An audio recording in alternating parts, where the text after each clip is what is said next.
시장이 생각보다 많이 떨어졌습니다. 뭐 아까 제가 코스피 찍을 때만 하더라도 마이너스 4%였는데 지금 마이너스 9% 넘게 하락했었고, 미국 증시도 1% 하락 정도 안 됐었던 걸 알고 있었어요. 근데 지금 보니까 2.6% 정도 하락하고 있거든요.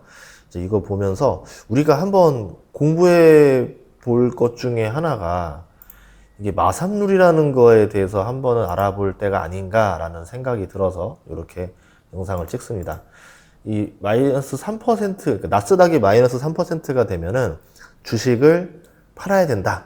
그렇게 30일 쉬어야 된다라는 게 이제 기본 룰인데, 이게 이제 커뮤니티에서 많이 사람들이 알려져 있어요. 근데 이게 어떤 원칙인지 잘 모르시는 분들이 많아서 한번 제가 간단하게 강의로 제작을 했습니다. 한번 공부해 보시면 좋을 것 같고, 지금 보다시피 나스닥이 많이 떨어졌던 날이 한 번 있었죠. 그리고 오늘 2.46% 정도 되는데, 이게 만약에 3% 정도 돼서 그러면은 마삼이 두 번 뜨게 되는 겁니다. 뭐 디테일한 거는 이제 또 여기 담당 유튜버 분이 계셔요. 칠한데 아무튼 그분 거를 활용해 주면 좋을 것 같고, 저는 이제 우선 기본적인 개념만 한번 소개를 하도록 하겠습니다. 우선은 마이너스 3%가 떴습니다. 언제 떴었냐면은 6월 5일 날 떴었어요. 4.72%가 떴었고, 이게 뜨면은 우리는 어떻게 대처할 것인가. 6월 10일 날 2.4 떴고요. 그 다음에 지금 오늘이 뭐 2.19, 뭐 이렇게 2.48 이렇게 얘기가 나오고 있는데, 만약에 마이너스 3이 또 뜨게 되면 어떻게 할 건가? 두 번 뜨면 어떻게 해야 돼요? 세 번 뜨면 어떻게 해야 돼요? 이제 그거에 대해서 한번 얘기를 해보도록 하겠습니다. 마삼룰이라는 건 뭐냐면은, 나스닥 종가 기준으로 하루 3% 이상입니다. 오늘 뭐 당일 장중은 아니에요. 그렇게 했을 때 판다. 팔고서 현금화하고 쉰다. 쉰 다음에 시장이 안정적으로 되고 나면은 다시 진입하는 거다라고 아시면 됩니다. 이제 뭐 많은 사람들이 뭐 그냥 무조건 파는 거냐 이렇게 얘기하는데, 이게 좀 달라요. V자 반등을 주는 구간에서는 마삼룰보다는 그냥 버티는 게 더 날 때도 있고, V자 반등을 주지 않고 좀 길게 하락하는 때는 마삼룰을 쓰는 게 훨씬 더 낫습니다. 그거를 어떻게 구분하느냐? 그거는 알 수가 없어요. 그래서 그 부분에 대해서는 이제 경험적인 판단들이 필요하고, 우선은 마삼룰에 대한 이야기를 먼저 하도록 하겠습니다. 이게 경험칙이에요. 공식 투자법은 아닙니다. 세상에 주식 투자에서 공식 투자법은 없어요. 다 개인 투자자들이 또는 기관 투자들이 경험하다 보니까 이런 룰대로 하는 게 좋습니다. 주식은 60%하고 채권은 40%가 나은 것 같습니다. 뭐 나이가 많아질수록 배당주를 늘리는 게 좋을 것 같습니다. 이거는 다 그냥 다 개인의 어떤 하나의 의견들인 거지, 이게 무조건 법칙이다 할 수 없어요. 주식에서 법칙이 존재한다면 돈을 잃는 사람이 나오지는 않겠죠.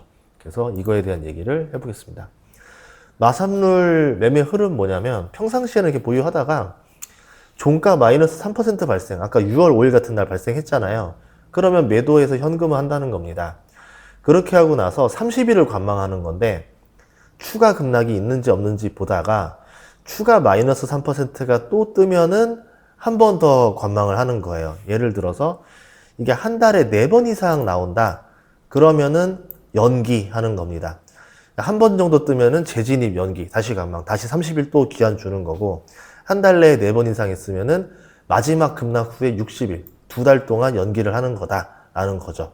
이게 뭐 옳으냐 틀리냐를 떠나서 기본적으로 하락장에서 내 손실을 회피할 수 있는 방법 중에 하나이기 때문에 이제 우리 이제 커뮤니티 마삼이 많이 뜨는 거거든요.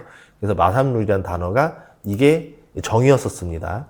그 다음인데, 그럼 차트에서 어떻게 읽느냐? 마이너스 3% 긁고 반복 빈도를 보는 거죠. 한 번만 뜨는 거냐, 두 번, 세 번 뜨는 거냐, 4번 이상 뜨는 거냐인데, 4번 이상 뜨면은 이거는 우리가 공황이라고 보는 겁니다. 한 달에 4번 마삼 뜬다는 거는 12% 이상이잖아요. 그럴 확률이 되게 적거든요.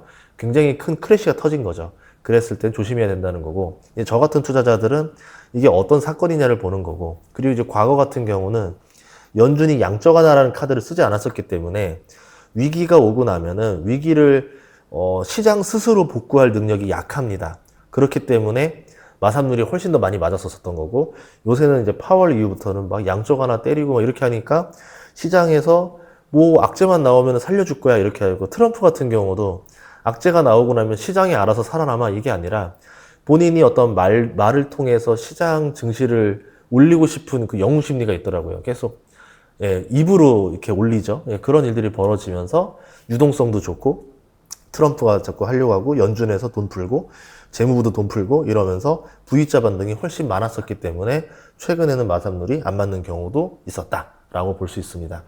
실제로 2020년에 V자 반등이 한번 있었는데 이때도 코로나 터지고 이제 완전히 난리가 났었잖아요. 근데 여기서 연준에서 돈을 어마어마하게 풀어버립니다. 그러면서 V자 반등이 나오죠. 만약에 연준이 돈을 안 풀었다. 코로나 3월 위기 때 어떻게 됐을까요? 대공황까지 갔었을 수도 있어요. 지수가 30% 이하가 아니라 50% 넘는 하락을 봤을지도 모른다라는 생각입니다. 근데 그때 시장에서 금리 확 낮추고 돈을 어마어마하게 풀면서 증시를 떠받쳤었던 거죠. 이런 경우에 이렇게 V자가 나올 때는 해당이 안 될 수 있다. 그러니까 오히려 마삼이 조금 더 불리할 수도 있다라는 거고 2020년 같이 금리를 빠르게 인상하면서 이거는 연준이 살릴 수 있는 게 아니라 던 게 아니었던 거죠. 시장 스스로 알아서 충격을 먹고 나서 스스로 살아나야 되는데 이런 경우에 연준이 도와주지 않는 경우에는 시장이 자정작용을 할 때까지는 좀 하락하는 시간이 좀 걸립니다. 그래서 이때 같은 경우 시장이 30% 하락했었죠. 지수가.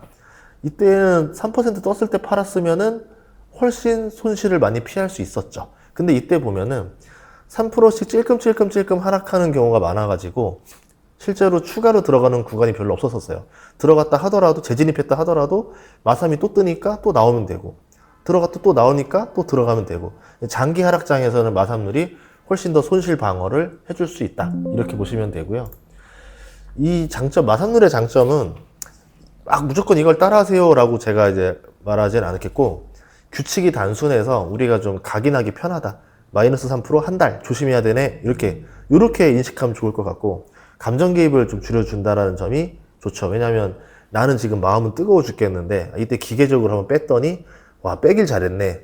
뭐 이렇게 생각할 수도 있는 거고 뭐 지금 같은 V자 반등장에서는 안 빼는 게 잘했네. 이렇게 할 수도 있겠지만 그리고 급락장이라든가 장기 하락장에서 방어가 좀 됩니다. 그러니까 단점이 V자 반등이 아닌 경우에는 이게 좀 나을 것 같다. 또 하나는 이게 좀 샀다 팔았다가 되기 때문에 아이 몰라 그냥 나는 10년짜리 사서 버틸 거야 라고 하는 사람이 오히려 더 나은 결과가 나올 수도 있어요. 상황에 따라서. 그런 거서 우량주를 가진 사람이 샀다 팔았다 안 맞는 사람이 이거를 굳이 따라할 필요는 없다라는 거고 무조건 이제 다 어떤 경험치이기 때문에 이게 막 개인의 이건데 막 무조건 이게 원칙이니까 이거대로 해야 돼 라는 거대로 안 했으면 좋겠다. 이런 경우는 위험하다. 주식이라는 게 단순한 게 하나도 없어요. 정말 하다 보면은 진짜 복잡합니다. 근데 많은 사람들이 단순한 원칙을 원해요. 제일 단순한 원칙은 하나밖에 없어요. 쌀 때 사서 비싸게 팔아. 근데 단순한 원칙들이 정답인 경우에는 사람들이 안 따라합니다. 복잡한 원칙들 좋아하고 꼭 이제 그게 막 비법인 것처럼 얘기하고 뭐 아니면은 대중들은 그냥 쉬운 거 원하고 아무리 설명 많이 해도 그래서 뭐 사야 되는데요. 싸게 사서 비싸게 파세요라고 그러면 분명 이런 댓글 달립니다. 그래서 뭐가 싼 거고 언제 팔아야 되는데요. 얼마에 팔아야 되는데요. 주식 고점 맞출 수 있는 사람이 없고요. 바닥 맞출 수 있는 사람은 없어요. 그냥 적당히 싸면은 사서 오를 때까지 버틴다. 그래서 제가 생각하는 주식 투자법은 저는 좀 거기에 가까운 것 같아요. 인디언 기우제 투자법. 인디언 쪽이 훨씬 잘 맞는 것 같아요. 약간 최대한 좋은 주식 싸게 사서 오를 때까지 버틴다인데 그 사이에 인디언이 죽으면 안 되겠죠. 그러니까 이제 비가 올 것 같은 자리에서 사서 버틴다. 이 전략은 나쁘지 않은 것 같습니다. 그래서 지금 뭐 하락이 와서 좀 마음이 힘드신 분들이 있을 것 같은데 마삼룰 아마 오늘 좀 얘기들 많이 나올 것 같아요. 그래서 마삼룰에 대한 필요한 내용을 짧게 정리했으니까 필요하신 분들 오늘 좀 들으시면 도움이 될 것 같습니다. 이렇게 정리하고 마치도록 하고 내일은 좀 반등하길 기대하고 있어요. 왜냐면 그래도 마이크론 실적 발표도 있고 하니까 기대감이 조금 남아있는 상태니까 아마 뭐 미국 증시가 그래도 설마 마이크론 발표 남아있는데 먼저 하락하고 이러진 않겠죠. 잘 버텨주면 좋겠는데 어제도 많이 올라가지고 클라우드들 떨어지고 저기 마이크론 올랐잖아요. 그래서 그냥 뭐 횡보 정도 아니면 뭐 기대한다면은 그 정도 나오면은 그래도 다음날 우리 증시 좀 기대감이 좀 회복될 수도 있지 않을까. 그러니까 지금 한국 증시에 대한 미래치는 밤에 나오는 미국 증시 기술주들의 움직임에 따라서 많은 영향을 주지 않을까 이렇게 생각을 합니다. 다음 시간에도 좋은 정보를 찾아뵙겠습니다. 구독과 좋아요, 알림 설정 부탁드릴게요. 고맙습니다.